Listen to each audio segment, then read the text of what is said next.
ಕರ್ತನಲ್ಲಿ ಪ್ರಿಯರೇ, ಮತ್ತೊಂದು ಆವರ್ತಿ ದೇವರ ವಾಕ್ಯವನ್ನ ಧ್ಯಾನಿಸುವ ಭಾಗ್ಯ ಕೊಟ್ಟಿರುವುದಕ್ಕಾಗಿ ಕರ್ತನಿಗೆ ಕೋಟ್ಯಾನುಕೋಟಿ ಸ್ತೋತ್ರಗಳೊಂದಿಗೆ ಕರ್ತನ ನಾಮದಲ್ಲಿ ನಿಮ್ಮೆಲ್ಲರಿಗೂ ವಂದಿಸೋಳಾಗಿದ್ದೇನೆ. ಪ್ರಾರ್ಥನೆ ಮಾಡುವ.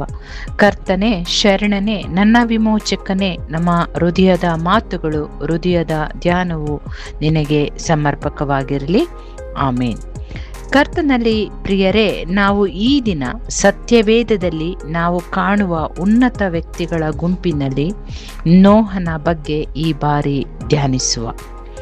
ಜಲಪ್ರಳಯಕ್ಕೆ ಮುಂಚೆ ಬದುಕಿದ್ದ 10 ಮಂದಿ ಮಹಾಪುರುಷರಲ್ಲಿ ಆದಿಕಾಂಡ 5:1-32 ಕೊನೆಯವರಾಗಿ ನೋಹ ಕಂಡು ಬರ್ತಾನೆ.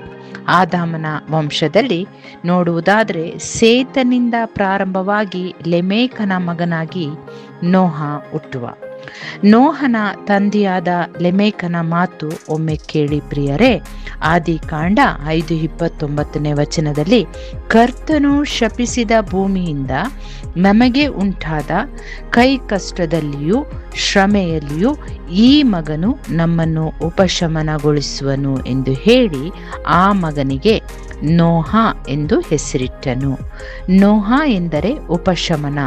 ಸತ್ಯವೇದದಲ್ಲಿ ನಾವು ನೋಹನನ್ನ ನೀತಿವಂತ, ನಿರ್ದೋಷಿ ಎಂಬುದಾಗಿ ನೋಡ್ತೇವೆ ಮತ್ತು ಆತನು ತನ್ನ ಕಾಲದವರಲ್ಲಿ ತಪ್ಪಿಲ್ಲದವನು ಮತ್ತು ದೇವರೊಂದಿಗೆ ಅನ್ಯೋನ್ಯವಾಗಿ ನಡೆದುಕೊಂಡ ವ್ಯಕ್ತಿಯಾಗಿಯೂ ನಾವು ನೋಡ್ತೇವೆ.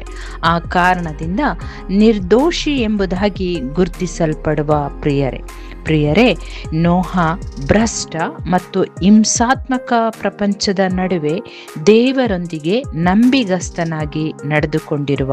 ಆದಿಕಾಂಡ 6:13-22 ನೋಡುವುದಾದರೆ, ನಾವೆಯನ್ನ ನಿರ್ಮಿಸಲು ಕರ್ತನಿಂದ ಆರಿಸಲ್ಪಟ್ಟದ್ದಲ್ಲದೆ ಆತನ ಆಜ್ಞೆಗೆ ಸಂಪೂರ್ಣ ವಿಧೇಯನಾದನು. ಕರ್ತನಿಂದ ಬಂದ ಪ್ರತಿಯೊಂದು ಸೂಚನೆಯನ್ನ ಹಿಂಜರಿಕೆ, ಸಂದೇಹವಿಲ್ಲದೆ ನಂಬಿಕೆಯಿಂದ ವಿಧೇಯತೆಯ ಮೂಲಕ ಅನುಸರಿಸಿದ್ದನ್ನ ನಾವು ತಿಳಿದವರಾಗಿದ್ದೇವೆ. ಪ್ರಿಯರೇ, ಪ್ರವಾಹದ ಬಗ್ಗೆ ದೇವರ ಕಾಣದ ವಾಗ್ದಾನವನ್ನ ಅವನು ನಂಬಿದನು.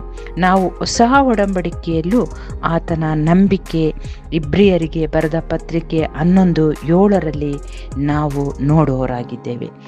ತುರಾಯಿ ಮರದಿಂದ ಮಾಡಿದ್ದ ನಾವೆಯ ಒಳಗೆ ನೋಹನ ಕುಟುಂಬ ನಿರ್ದಿಷ್ಟ ಜೋಡಿ ಪ್ರಾಣಿಗಳು, ಪಕ್ಷಿಗಳನ್ನ ನಾವೆಯಲ್ಲಿ ಕರ್ತನು ಸೇರಿಸಿ, ನೋಹನನ್ನ ನಾವೆಯಲ್ಲಿ ಸೇರಿಸಿ ಕರ್ತನು ಮುಚ್ಚಿಬಿಟ್ಟನು ಎಂಬುದಾಗಿ ನಾವು ತಿಳಿದಿದ್ದೇವೆ. 40 ದಿನದ ಪ್ರವಾಹದ ನಂತರ ಕರ್ತನ ಒಡಂಬಡಿಕೆಯಾದ ಮಳೆಬಿಲ್ಲು, ಕಾಮನ ಬಿಲ್ಲಿನ ಮಳೆಬಿಲ್ಲು ಮೇಘಗಳಲ್ಲಿ ಕಂಡುಬರುವುದು ಎಂಬ ಒಡಂಬಡಿಕೆಯೊಡನೆ ನೋಹನು ಸರ್ವಾಂಗ ಹೋಮ ಮಾಡಿ ಕೃತಜ್ಞತಾ ಕಾಣಿಕೆಯನ್ನ ಅರ್ಪಿಸುವುದನ್ನ ನಾವು ನೋಡ್ತೇವೆ. ನೋಹನ ಅಧ್ಯಾಯದಲ್ಲಿ ಹಳೆಯ ಪ್ರಪಂಚ ಮತ್ತು ಮಾನವೀಯತೆಯ ಹೊಸ ಪೀಳಿಗೆಯನ್ನ ಸೇರಿಸಿ ಸೇತುವೆ ಮಾಡುವುದನ್ನ ನಾವು ನೋಡ್ತೇವೆ. ನೋಹನು ವ್ಯವಸಾಯಗಾರ. ಈತನಿಂದ ದ್ರಾಕ್ಷೆ ತೋಟ ಪ್ರಪಂಚಕ್ಕೆ ಪರಿಚಯಿಸಲ್ಪಟ್ಟಿತು ಎಂಬುದಾಗಿಯೂ ನಾವು ನೋಡುತ್ತೇವೆ. ಒಟ್ಟಾರೆಯಾಗಿ ನೋಹನನ್ನ ನಾವು ನೋಡುವುದಾದ್ರೆ 500 ವರ್ಷದವನಾಗಿದ್ದಾಗ 3 ಮಂದಿ ಮಕ್ಕಳನ್ನ ಪಡೆದು ಶೇಮ್, ಹ್ಯಾಮ್, ಹೆಫೆತ್. ಭೂಮಿಯ ಮೇಲೆ ಜಲಪ್ರಳಯವಾದಾಗ ನೋಹನು 600 ವರ್ಷದವನಾಗಿದ್ದ. ಪ್ರಿಯರೇ, 100 ವರ್ಷಗಳು ಅಂತರದಲ್ಲಿ ಆತನು ಕರ್ತನ ಮಾತಿಗೆ ವಿಧೇಯನಾಗಿ ನಂಬಿಕೆಯಿಂದ ನಡೆಸಿದ ಕಾರ್ಯವು ಅದ್ಭುತ. 500 ವರ್ಷದ ನೋಹ ನಾವೆಯನ್ನ ಕಟ್ಟಿ ಆಹಾರ ಪಾನೀಯ ಸಿದ್ಧ ಮಾಡಿ ಇಟ್ಟು ಕರ್ತನ ಆಜ್ಞೆಗೆ ಅನುಸಾರವಾಗಿ ಆದಿಕಾಂಡ 1:4 ಮನನ ಮಾಡಿದರೆ ಆತ ಮಾಡಿದ ಪರಿಶ್ರಮ ತಿಳಿದು ಬರುತ್ತದೆ ಪ್ರಿಯರೇ. ವ್ಯಕ್ತಿಯಾಗಿ ಆತ ಎಷ್ಟು ನಂಬಿಗಸ್ತ, ನಿರ್ದೋಷಿ, ಅಷ್ಟಲ್ಲದೆ ವಿಧೇಯ ವ್ಯಕ್ತಿ.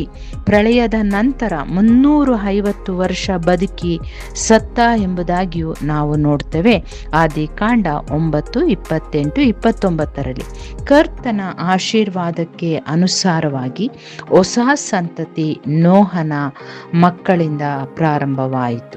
ಪ್ರಿಯರೇ, ನಾವು ಕರ್ತನ ಸನ್ನಿಧಾನದಲ್ಲಿ ತಲೆಬಾಗುವಾಗ ನೋಹನಲ್ಲಿದ್ದ ನಿರ್ದೋಷತ್ವ, ನಂಬಿಕೆ, ವಿಧೇಯತೆಯನ್ನು ಕರ್ತನಿಂದ ಬೇಡಿ ಹೊಂದುವ. Amen, amen. God bless. Stay blessed.